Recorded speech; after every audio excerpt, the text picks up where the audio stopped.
और बुलेटिन की शुरुआत करेंगे एक बड़ी खबर के साथ। देखिए, हिंदू के बाद अब मुस्लिम गांव की मांग भी उठने लगी है और ये मांग की है कांग्रेस प्रवक्ता अब्बास हफीज ने। सीएम से ये मांग की है कि हिंदू के बाद अब देखिए मुस्लिम गांव की भी मांग होनी चाहिए। ये मांग खुद उन्होंने कही और देखिए आपको बता दें, एक्स पर एक पोस्ट किया, धर्म के आधार पर गांव बसेंगे, मुस्लिम ईसाई सिख ग्राम बनाने की अनुमति दी जाए, ये मांग की है कांग्रेस प्रवक्ता ने। तो जिस तरह से बीते दिनों बागेश्वर धाम के पीठाधीश और धीरेन्द्र कृष्ण शास्त्री की ओर से एक अभियान चलाने की बात कही गई थी कि हर गांव में कट्टर हिंदू होना चाहिए, हर गांव में हम बनाएंगे कट्टर हिंदू, इस अभियान की बात कही थी बाबा ने। और देखिए अब कांग्रेस प्रवक्ता ये कहते हैं कि हर गांव में अब एक कहीं ना कहीं मुस्लिम गांव बनाने की मांग उनकी ओर से कही गई है। ये पोस्ट आपको दिखा रहे हैं और देखिए एक्स पर उन्होंने ये पोस्ट किया है और मुख्यमंत्री मोहन यादव की ओर से ये मांग की है, धर्म के आधार पर होना चाहिए गांव, ये मांग कांग्रेस प्रवक्ता की ओर से। पूर्ववत संकल्प हम सब ने दिया था कि भारत को हिंदू राष्ट्र बनाना है और भारत को हिंदू राष्ट्र बनाया तभी जा सकता जब हिंदू राज्य होंगे। तो देखिए बाबा को आप सुन रहे थे, ये बाबा ने हिंदू गांव की बात कही थी, लेकिन अब मुस्लिम गांव की बात कर रहे हैं कांग्रेस प्रवक्ता। चलिए आगे बढ़ते हैं। एमपी कांग्रेस में एआईसीसी डेलीगेट्स की नियुक्ति पर अब बवाल मचने लगा है। नियुक्ति का आदेश निकलते ही अब विरोध के सुर भी देखे जा रहे हैं। तो कांग्रेस महासचिव मीनाक्षी नटराजन ने इसको लेकर आपत्ति जताई है। गौरव रघुवंशी को नीमच से एआईसीसी डेलीगेट बनाने का ये विरोध होने लगा है। तो नटराजन ने सोशल मीडिया पर एक पोस्ट किया है और पोस्ट में विरोध जताया है। अपने पोस्ट में लिखती हैं कि गौरव रघुवंशी से व्यक्तिगत कोई भी उनका दुराव नहीं है और नीमच में कई सक्षम कांग्रेस नेता हैं। मीनाक्षी नटराजन ने यह भी लिखा, उन्हें मौका मिलना चाहिए था, गौरव भोपाल या फिर उनके जिले से होते तो ठीक था, ये बात भी कहती है। तो दरअसल आपको बता दें, एमपी कांग्रेस ने जहां पर 11 एआईसीसी डेलीगेट्स की सूची जारी कर दी है, तो राहुल गांधी की करीबी नेता मानी जाती है मीनाक्षी नटराजन और यही वजह है कि कांग्रेस ने उन्हें ये अहम जिम्मेदारी और मीनाक्षी नटराजन आपको बता दें और मीनाक्षी नटराजन को लेकर राहुल गांधी की करीबी मानी जाती है, ये भी माना जाता है। और चलिए अब बात करते हैं दिल्ली की वक्फ बिल के जरिए बीजेपी की एक और बड़ी जीत मानी जा रही है। संसद के दोनों ही सदनों में देखिए ये बिल पास हो चुका है। पहले लोकसभा में पास हुआ और उसके बाद बारी थी राज्यसभा की और राज्यसभा में भी बिल पास हुआ। 128 वोट पड़े हैं पक्ष में, 95 वोट पड़े हैं विरोध में। तो राज्यसभा में जहां पर अल्पमत के बावजूद भी ये बिल जो है पास हो गया। ये बड़ी खबर। टीडीपी और जेडीयू ने भी आपको बता दें वक्फ बिल का समर्थन किया है। तो भारतीय जनता पार्टी ने वक्फ बिल को लेकर मुस्लिमों को भी साधा है। यह भारतीय जनता पार्टी की बड़ी जीत मानी जा रही है इस बिल को लेकर। तो देखिए लोकसभा में पहले बिल पास हुआ और उसके बाद राज्यसभा में, और ऐसे में अब बड़े सवाल क्या हैं, चलिए एक नजर डालते हैं बड़े सवालों पर। तो देखिए सवाल नंबर 1 है कि वक्फ बिल बीजेपी की बड़ी रणनीतिक जीत है क्या? यह बड़ा सवाल है, सवाल उठता है।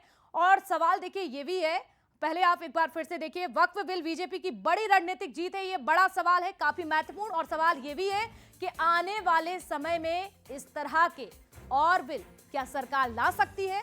और तीसरा सवाल ये कि बिहार समेत दूसरे राज्यों के चुनाव में इसका कितना फायदा भारतीय जनता पार्टी को मिल सकता है? तो ये तीनों सवाल हैं, बड़े सवाल हैं, महत्वपूर्ण सवाल आपकी टीवी स्क्रीन पर।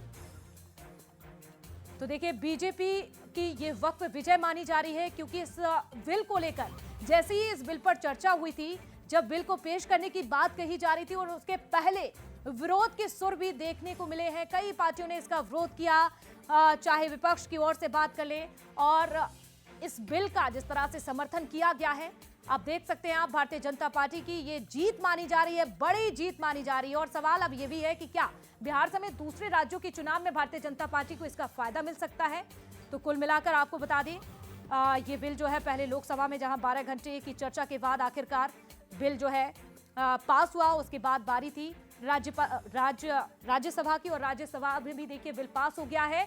और अब राष्ट्रपति जैसे ही मंजूरी देती हैं, उनके हस्ताक्षर होते हैं, तो ये कानून भी बन जाएगा।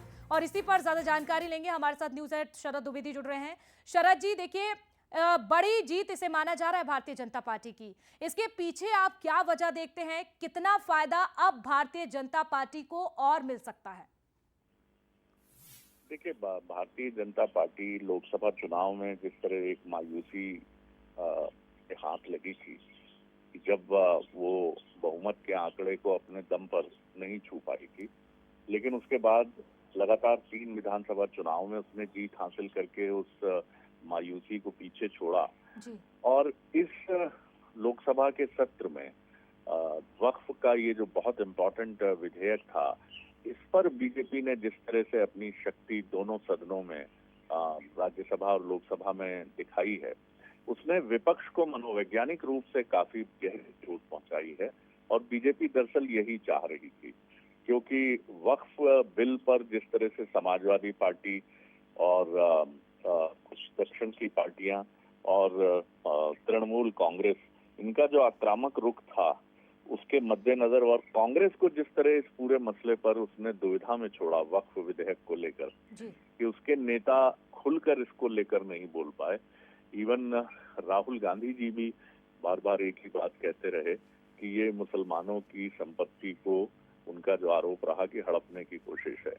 तो इस विधेयक के पारित होने के बाद जो सबसे बड़ा फायदा बीजेपी के लिए है, राजनीतिक तौर पर मैं बात कर रहा हूँ, वो फायदा ये है कि उसने ये बता दिया है कि दोनों सदनों में उसके पास पर्याप्त बहुमत है और वो जो भी इस तरह के विधेयक भविष्य में भी लेकर आएगी, चाहे वो लोकसभा और विधानसभा के चुनाव साथ कराने वाला कोई कानून हो या फिर दूसरे कानून हो जिनकी चर्चा हमेशा होती रहती है, तो बीजेपी ने ये मैसेज देकर विपक्ष को गहरी चोट पहुंचाई है।